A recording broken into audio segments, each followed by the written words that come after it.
یعنی بعضی از حادثه ها نه اینکه علت ندارند بلکه دارند اما برای ما معلوم نیست. مثالش هم این: یک بیمار وقتی بیمار شد می رود پیش طبیب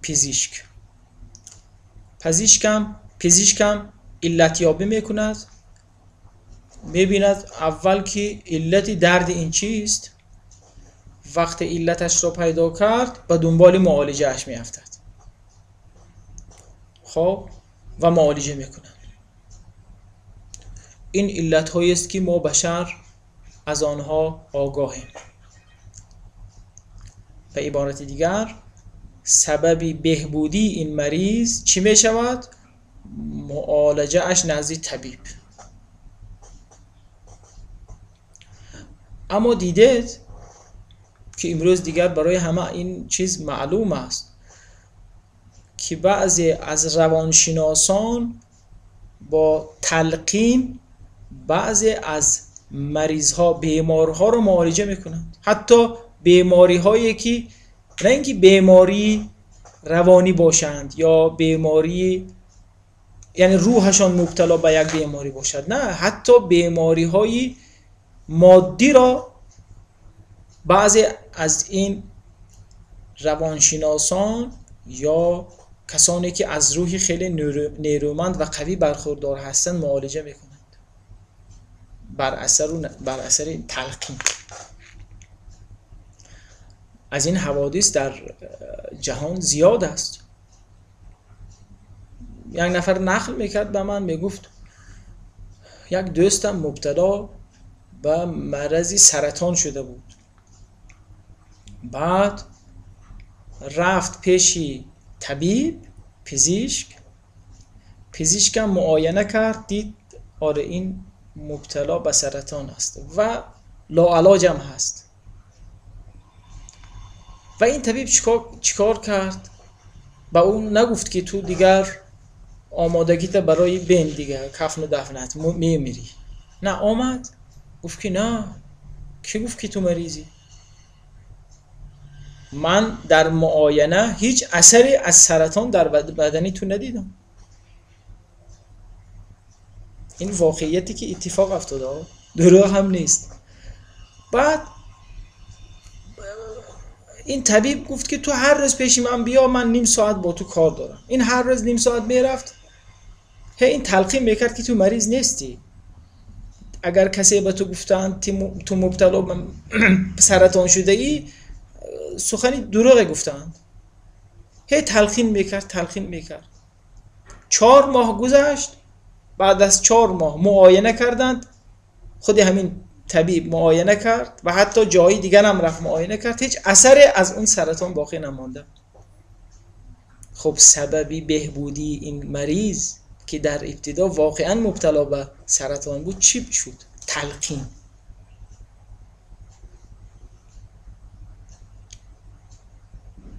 یعنی تلقین روحی خیلی از کارهایی که انجام میدهد یک طبیب عادی نمیتواند انجام دهد. یا مثال دیگر،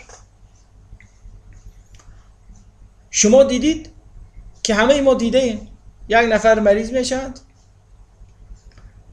بعد میرد پیش پزشکا و همه پزشکا میگن تو نه، این مریضی تو، بیماری تو لاعلاج است. بعد ناامید میشد و دست به دامن یک ملا میشد، زیاد هست، و این ملا او را میخواند و واقعا بهبود مییابد این مریض. زیاد داریم، این افسانه نیستی. حالا علتش چیست که این درست شد؟ همون تلقین. اولا باوریه که ایمانی که مریض دارد به این که اگر این ملا مرا خواند، اگر آیات قرآن برای من خوانده شد، من درست میشم. یک رکنش این است، باور دارد. یا اگر از اول باور نداشت، حضرت جبرئیل هم آمده خواند این صحت نمیشد. یعنی این باور انسان تا این حد تأثیر دارد در رفتارش. رکن دیگری این همون تلقینی ملاست. میخواند میگه تو حتما صحت میشی. ما اعتقاد داریم که قرآن مریض را درست میکند، شفا میدهد، اما میخواهم این پدیده را از نظر علمی من عرض کنم که علت دارد. یعنی بعضی از تلقینات روحی و روانی تأثیر دارند. این رو میگویند علل مرموز. یا همه ما دیده ایم همین مرتازان هندی کارهای انجام میدهند که انسانی عادی نمیتواند انجام دهند. خودم دیدم، من نشسته با یک تلقینات القاءات روحی بلند میشد از جاش، یک فاصله معین میرد بالای آسمان، یعنی بالا. در بیان توجیه این دانشمندان گفتند که این روحش تربیت شده است، روحش را به اندازه تربیت کرده است که توانایی این کار را پیدا کرده است. من خلاصه کنم عرایزم را.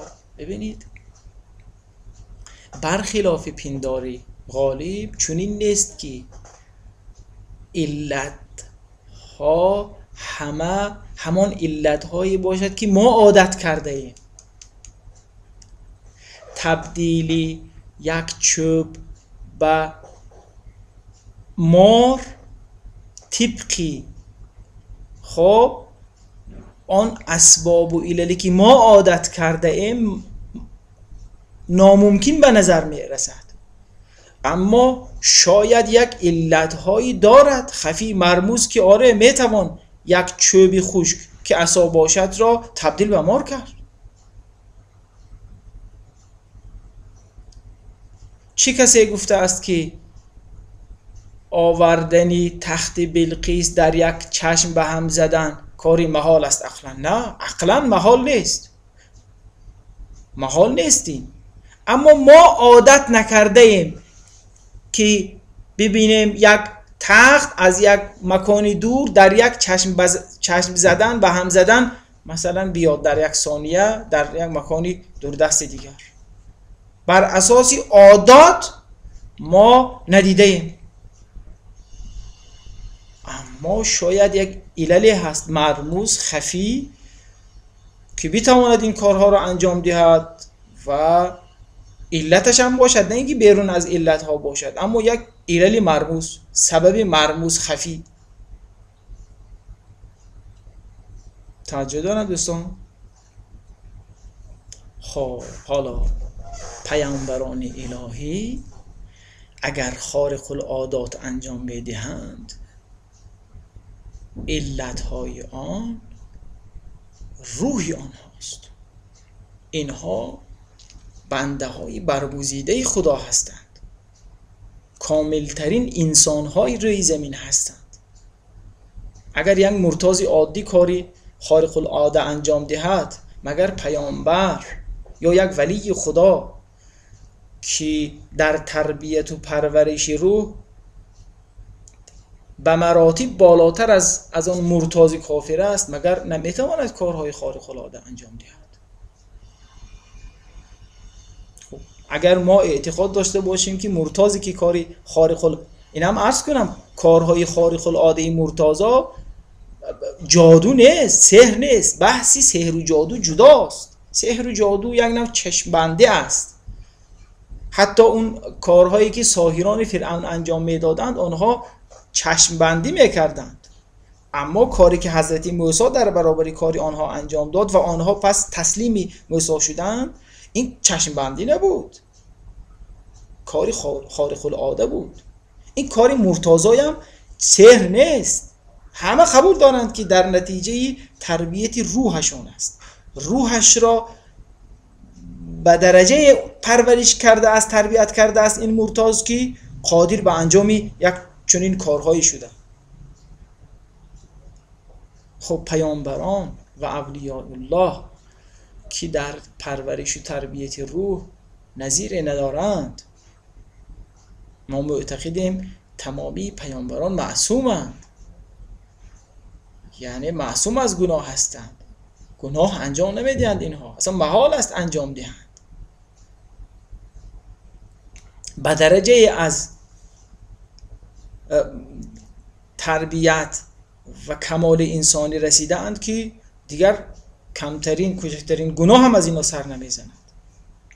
اون وقت محال است از اینها کارهایی یک همچنین خارق العاداته.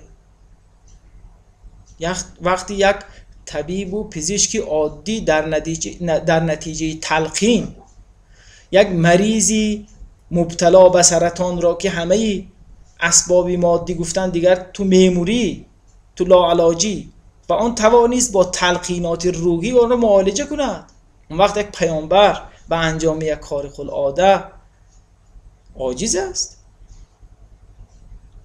تکرار میکنم، خارق العادات، معجزات اموری نیستند که علت نداشته باشند یا بیرون از قانون علیت این کارها انجام گیرد. نه، در همین دایره هستند، منتها علتی آنها برای ما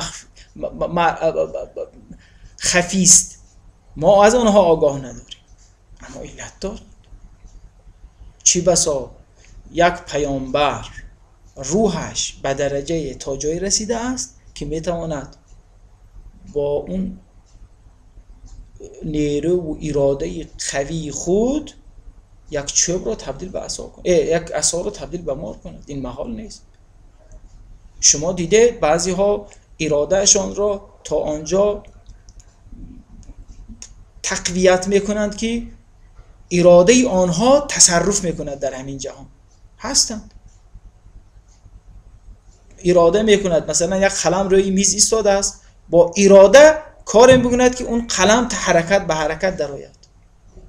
در اینجا آیا با دستش آن را حرکت داد با یک وسیله دیگر؟ نه، ارادهش تا به جای رسیده که این گونه تصرفات از خود بروز میدهد. متوجه هستید دوستان؟ لذا ما نباید این را یک کاری محال انگاریم. نه، کاری است در دایره قانون علیت، منتها عللی که انسان‌های عادی از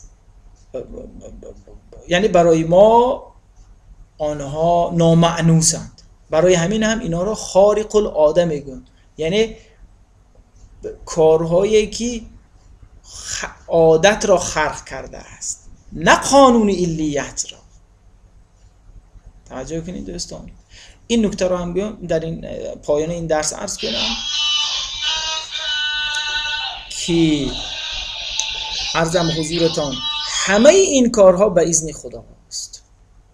این به اذن خدا، جاهایی که خداوند معجزات پیامبران را نقل میکند میگه به اذنهی، به اذن خدا، به این معناست که همه کارها به اذن خداست، چی اون خارق العاده باشد چی غیر خارق العاده باشد، همه کارها به اذن خداست. و صلی الله تعالی علی خیر خلق محمد و اهل بیته و صحبه المنتجبین.